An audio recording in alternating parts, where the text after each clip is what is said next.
Godmorgen alle sammen. Og hvis det er en ny vlog, velkommen til den her video. Vi skal til Disney Sea. Very exciting stuff. Vi venter bare lige på vores taxa. Og så skal vi i Disney Sea. Vi sidder i en taxa Uber. En taxa Uber. Og er på vej.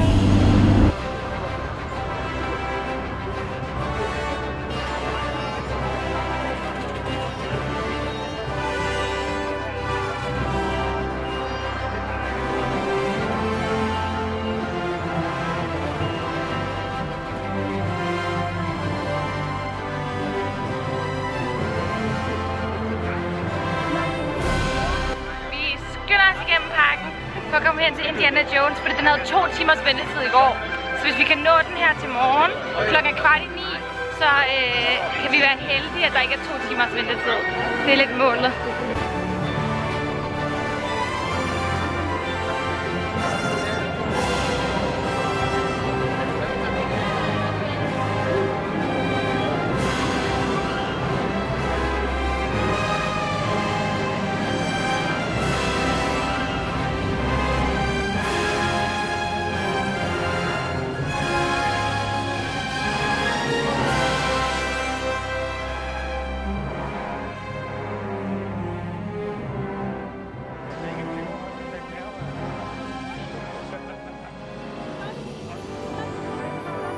Okay, det ligner, der ikke er nogen kø overhovedet.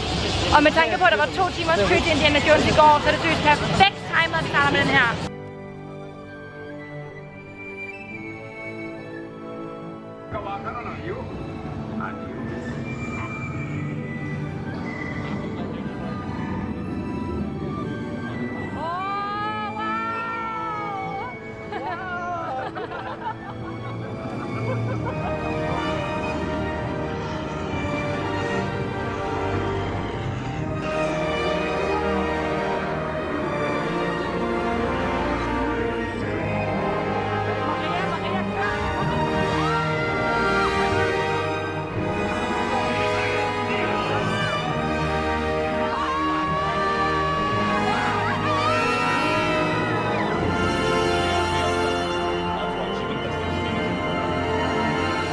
Det er officielt, Maria får aldrig lov til at køre bilen igen.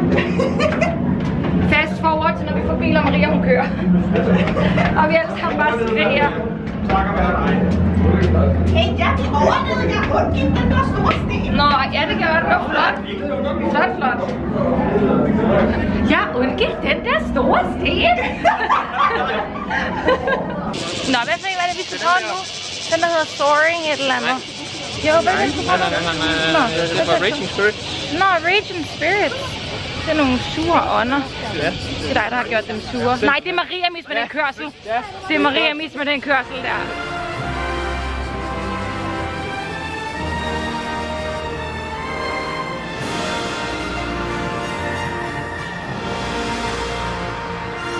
Han er lige præcis ikke for høj. Han er lige præcis høj nok til at komme Lige præcis høj nok til at komme. Det var bare fordi, de skulle lige tjekke, at han var høj nok. Ja. De var lidt i tvivl. How you doing? Hej, Melina. Hvordan går det? Okay, den var meget antiklimatisk. Den var langsom, og jeg kunne godt have filmet. Og jeg er ked af, at jeg ikke filmede, for det kunne jeg godt. Den var ikke hurtig. Den var ikke hurtig. Hvad? Ja, fordi den gik på hovedet og til øreringer og halskæder af. Og det fik det bare til at lyde som, det var den vildeste oplevelse nogensinde. For man så sad underwhelmed. Var det det? Okay. Ja. Indiana Jones stadig den bedste, stadig den bedste. Nej, den bedste, stadig den bedste. Den første, stadig den bedste.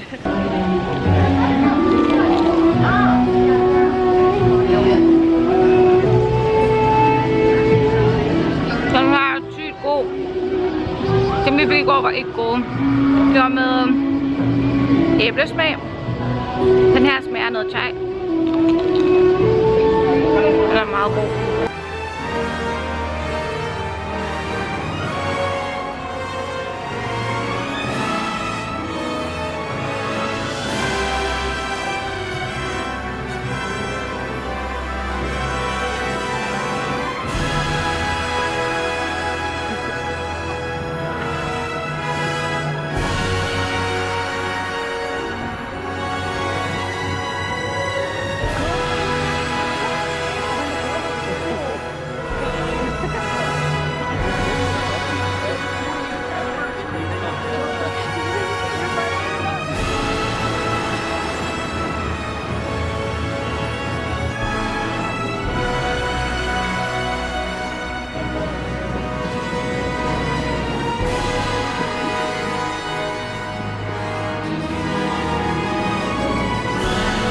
Nå, vi er gået i kø for Tower of Terror.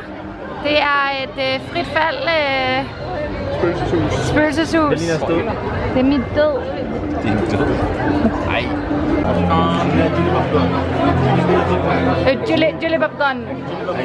Det er chili. Er det det, jeg siger? Han knokler hårdt.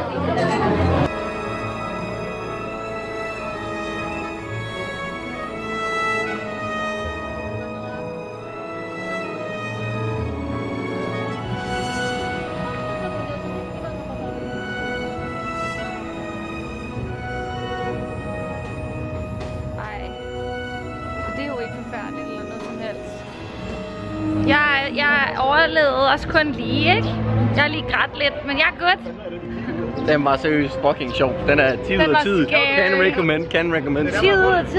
10 ud af 10. 10 ud af 10. 10 ud af 10. Ja, den var scary. Den var scary. Du kan vise det. Det var højt. Det hul der, det var der, vi faldt fra. Nej, det var det ikke. Det var det der på terrassen. Sådan helt deroppe. Ej, det var fucking klamt. Ikke igen. Jeg vil gerne have, lige have en cola. Ja, jeg skal lige have noget at overleve på her.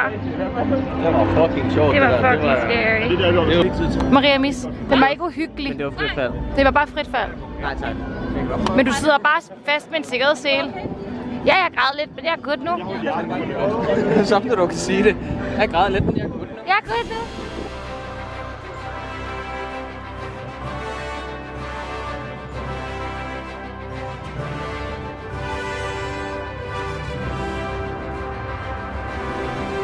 Skal vi tage til Venedig?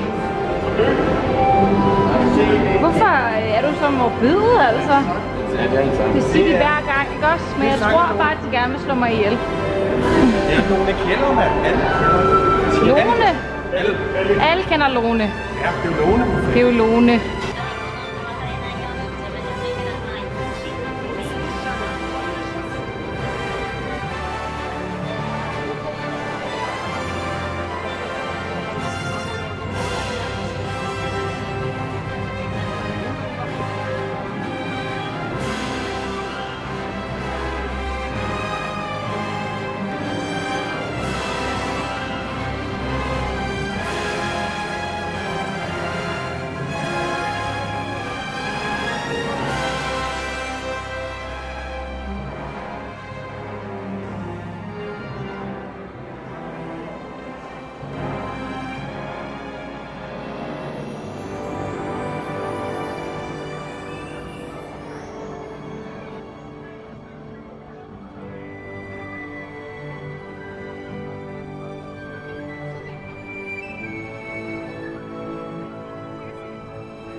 Vi har lige sat os ned for at få lidt at spise.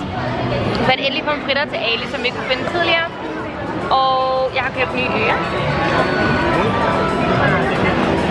Og så skal vi ud og prøve Journey to the Center of Earth. Og så bagefter skal vi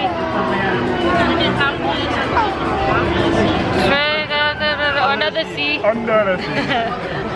Got it. Efter at vi har siddet og spist lidt, og vi har siddet og snakket med de sødeste to små børn, seriøst to tvillinger, Mio og Rio. De var mega søde, så søde. Drengen var 120%, Rio var 120% kaotisk, Mio hun var bare mega chill. De var virkelig søde. Og nu skal vi have fast track til Journey to the Center of the Earth. Så den skal vi prøve nu.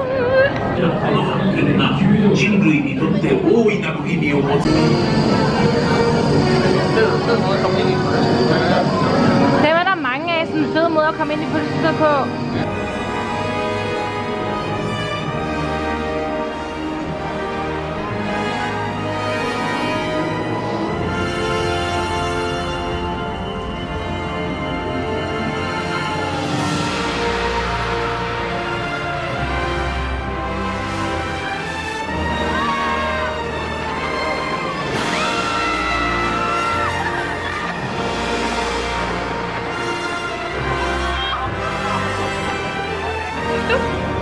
var sjov. Den var virkelig sjov. Lidt kort, men det var sjovt. Ja, den var faktisk kort. Det er første gang, hvor jeg føler, at man har fået en standard af, hvor lange de skal være. Og det her er den første af dem, som er sådan normale i Danmark længdemæssigt. Den kunne godt have været lidt længere.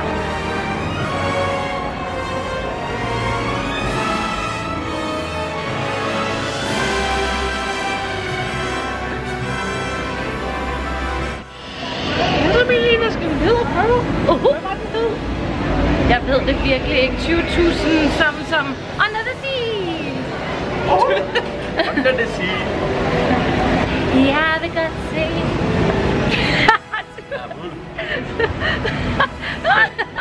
Jeg er stolt, men båndlede var okay. Men ved du, mand?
That's the way to go.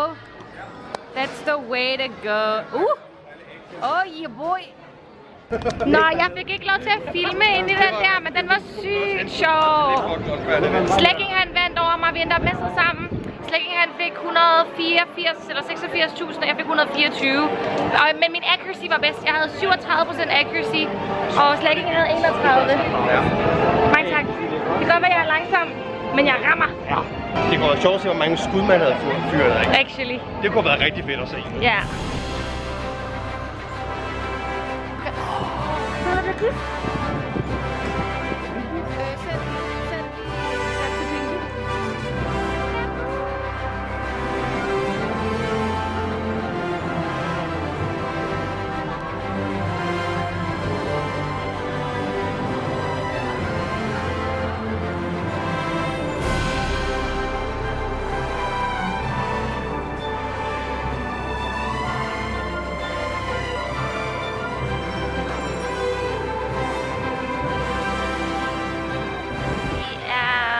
Melina, der er en dør til dig. Okay, en timing! Wow! Okay, ses. Alice. Nå, okay. Alice! Det var bare din timing. Kun lige at starte nok. Jeg nåede lige, jeg skulle til at forklare, hvad vi lavede. Og så kommer du bare. Jeg har ikke engang set det. Fucking toxic. Nej, vi er blevet lidt opdelt igen, eller det har jeg måske sagt, tror jeg. Og vi har bare gået rundt og hygget og fået taget nogle gode billeder. De andre står i kø til Soaring Flight. Ja. Ja. Duffy and Friends.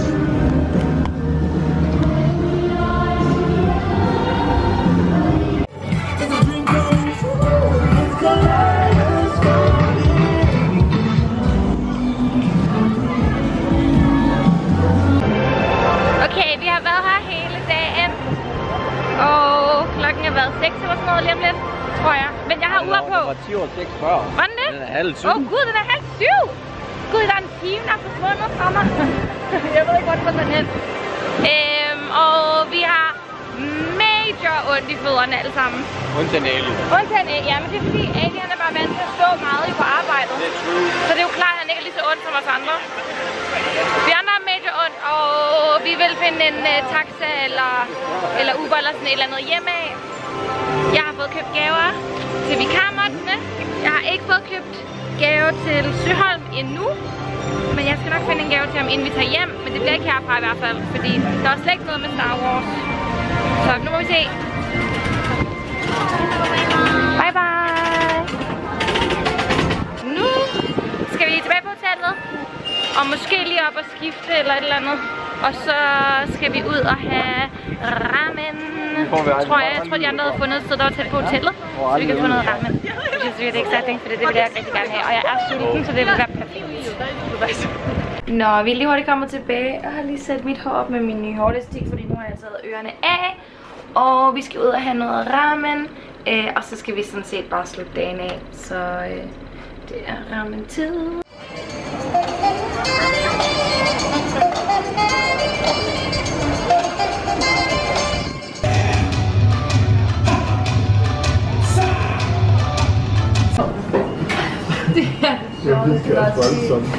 Det er det sjoveste, der nogensinde er sket, mens vi har siddet på en restaurant.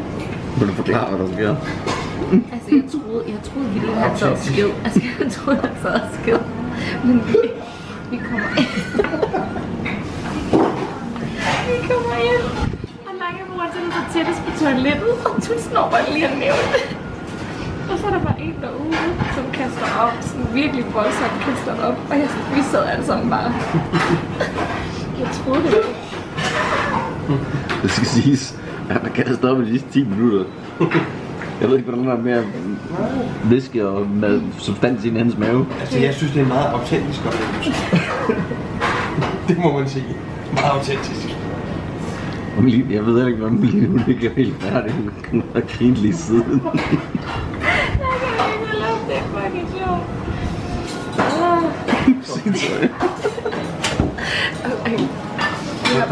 Så ser vi det beauty part. Og så ser man det beauty part, der jeg var ved ud der.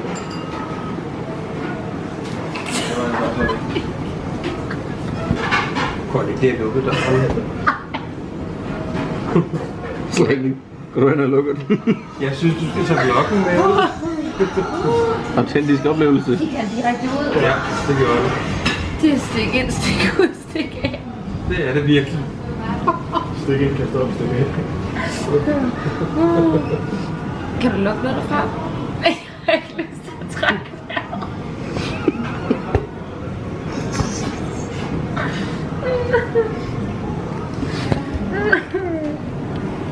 Man kan heldigvis ikke lugte noget, men Jeg håber, han har ramt så lidt. Det er bare ideen om, at man kan, der gør en helt dårlig. det er mere på eventyrene. Nå, men når nu er vi færdige, så kan I jo lov at se maden, som bliver lidt. Jeg har vildt lidt, altså brugt 4 stykker servietter på det her. Hej. Hej, vloggen. Den har du ikke set komme, hva'? Det er first take. Det er et chok. Jeg havde ikke regnet med. Den har du ikke set. Jeg tror slet ikke, kameraet var med. Nå, efter noget mad og en sjov oplevelse på restauranten, er vi tilbage. Vi er trætte. Vi har skal lave snackhår, sagde du det? Jeg ved ikke hvor meget. Vi har jordbærmælk til i morgen. Vi har Lotte og Sasha. Jeg kunne ikke sige det straight face. Jeg skal have et stykke med Lotte og Sasha, hvad mener du? Jeg var så tæt på, men jeg kunne ikke sige det straight face. Og så har vi en Fanta Grape, en ferskendrik og en, jeg tror det er mangodrik, men den smager altså ikke af mango vand-agtig, I don't know. Og så er det sovetid. Måske, nej, vi skal ligge og chill til noget anime eller noget Disney. Alt efter hvad der lige passer. Og så Fucking bad. og ja, i bad, og så sovetid. That's the plan.